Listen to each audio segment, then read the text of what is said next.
Assalamualaikum warahmatullahi wabarakatuh. Berjumpa lagi dengan Bu Lili dalam pembelajaran kali ini tentang aspek kebahasaan teks cerita pendek. Pertemuan yang lalu kita sudah membahas bersama tentang unsur intrinsik teks cerita pendek. Oke, kali ini yang kita bahas sekali lagi yaitu tentang aspek kebahasaan teks cerita pendek. Apa saja aspek kebahasaan teks cerita pendek? Yaitu bahwa cerita pendek menggunakan ragam bahasa sehari-hari. Cerita pendek menggunakan kosakata. Yang ketiga, menggunakan majas atau gaya bahasa. Yang keempat, kalimat deskriptif.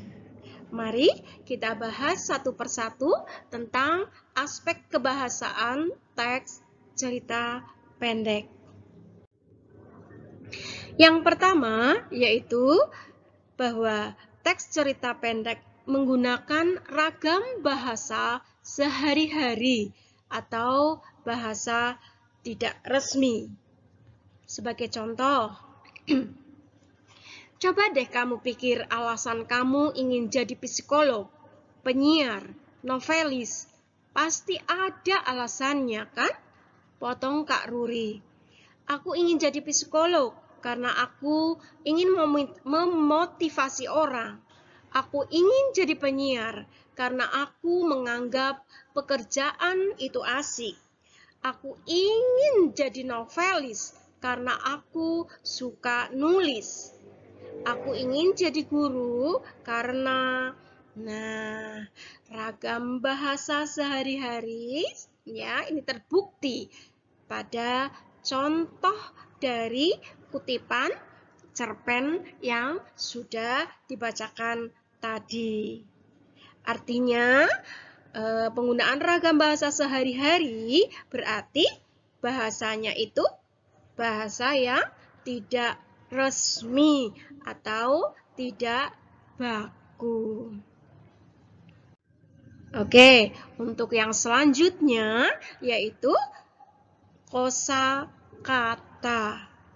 Ya, bahwa penggunaan kebahasaan pada teks cerpen itu menggunakan kosakata yang khusus. Ya, seorang penulis cerpen harus mempunyai banyak perbendaharaan kata. Pilihan kata atau diksi sangatlah penting karena menjadi tolak ukur kualitas cerpen yang dihasilkan. Diksi menambah keserasian antara bahasa dan kosakata yang dipakai dengan pokok isi cerpen yang ingin disampaikan kepada pembaca.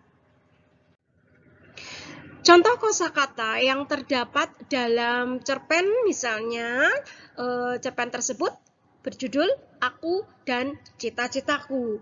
Pastinya kosakata yang digunakan tentu saja yang berhubungan dengan atau berhubungan dengan cita-citaku. Contohnya ada kosakata antusias, kriteria, motivasi, ya, monoton, mantan, profesi, reporter, resiko, strategi.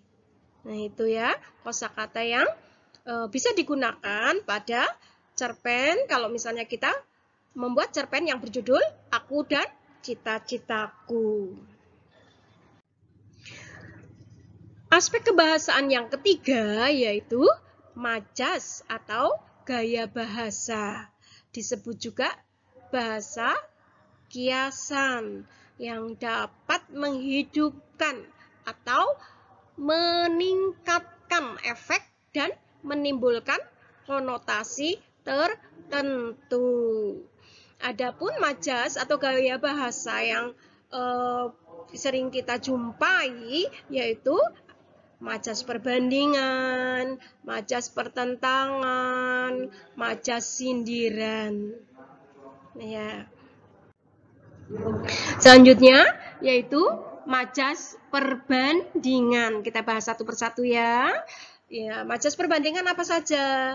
Banyak sebenarnya, tetapi yang harus kamu ketahui atau yang perlu kalian ketahui yaitu majas metafora, majas personifikasi, majas asosiasi.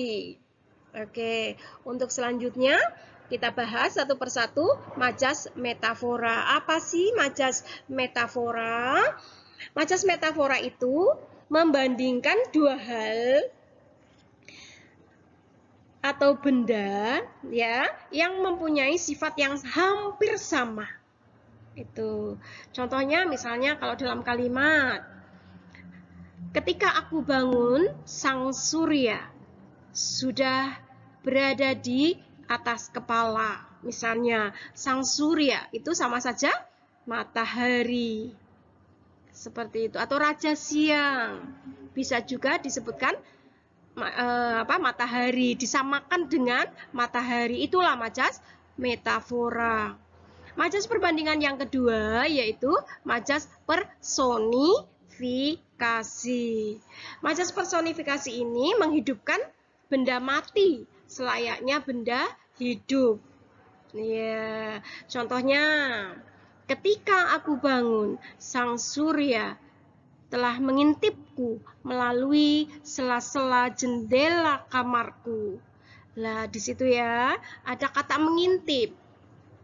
Mengintip sang surya kok mengintip. Nah, itulah majas personifikasi, menghidupkan benda mati selayaknya benda hidup. Misalnya lagi, padi pun ikut menunduk, mengisyaratkan bahwa mentari akan datang. Ya, itu ya, padi pun ikut merunduk. Itu personifikasi juga.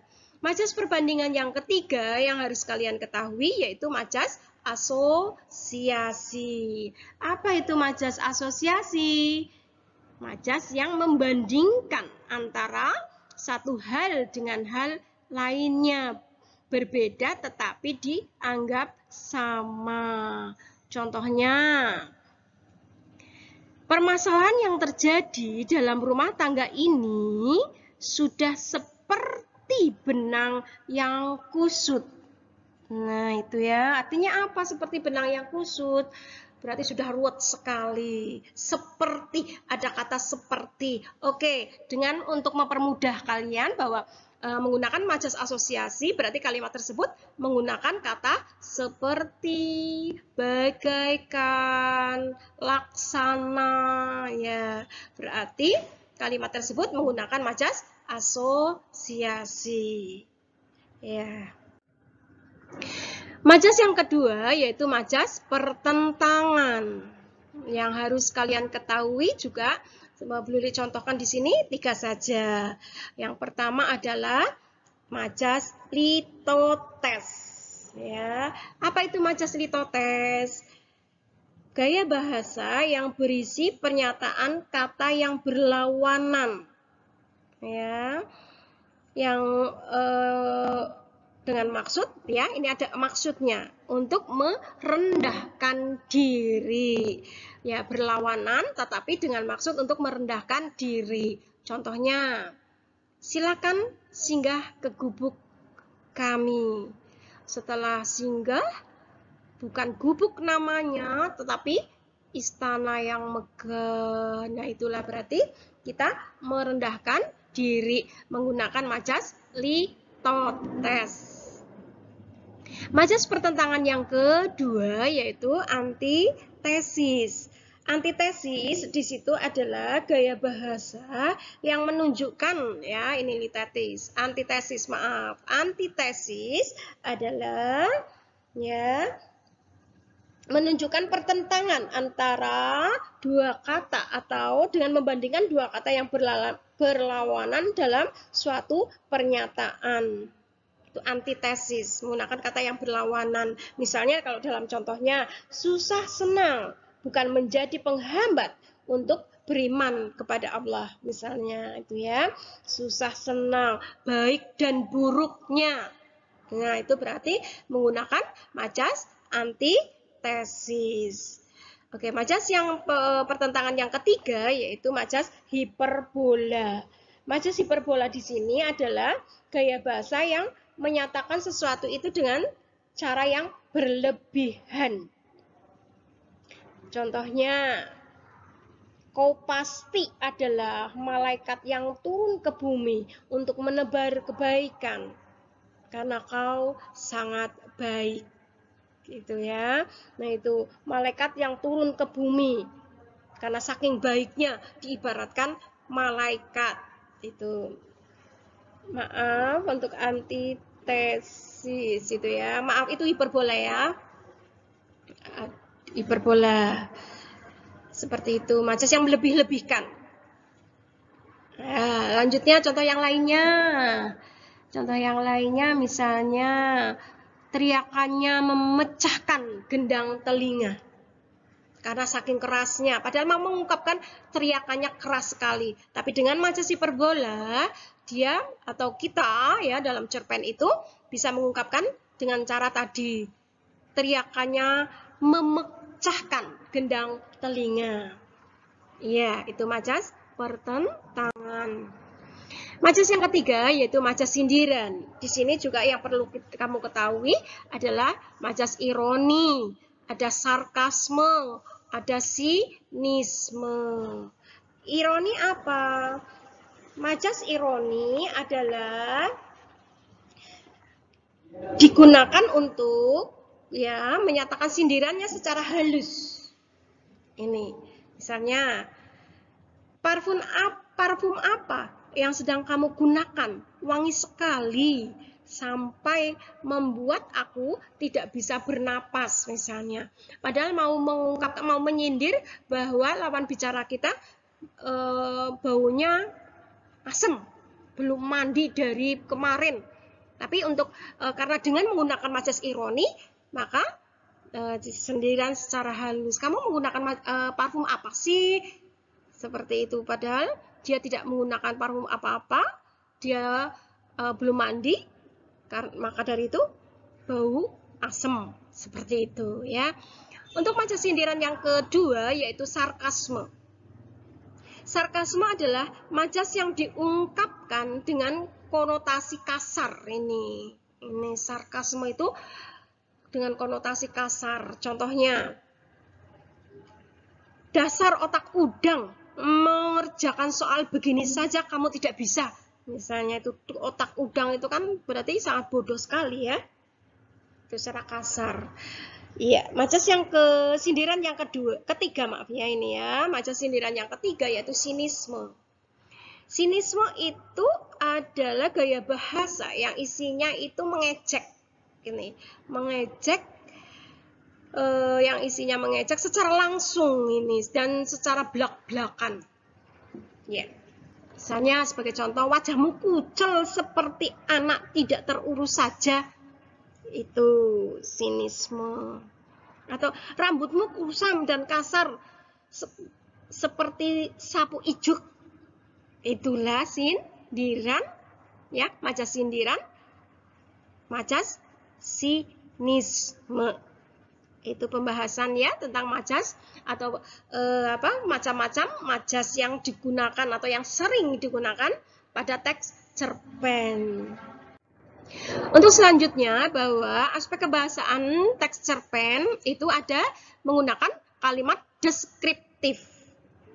Nah, ini ya, kalimat deskripsi ini merupakan kalimat yang menjelaskan suatu objek, tempat maupun peristiwa yang saat ini sedang menjadi topik kepada para pembacanya, sehingga pembaca pun seakan merasakan langsung apapun yang sedang dijelaskan dalam sebuah kalimat.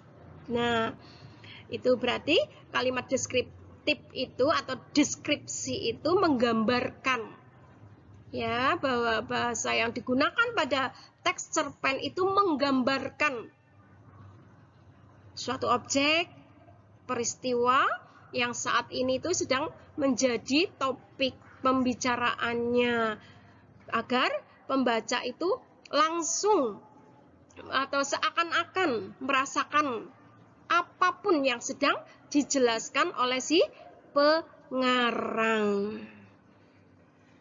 Oke, demikian tadi ya pembahasan tentang aspek-aspek kebahasaan teks cerita pendek kali ini. Mudah-mudahan video pembelajaran kali ini bisa mempermudah kalian memahami tentang topik yang dibicarakan. Tetap semangat ya, Bu Lili pesan, tetap semangat, tetap menjadi kebanggaan kedua orang tua kalian. Terima kasih. Wassalamualaikum warahmatullahi wabarakatuh.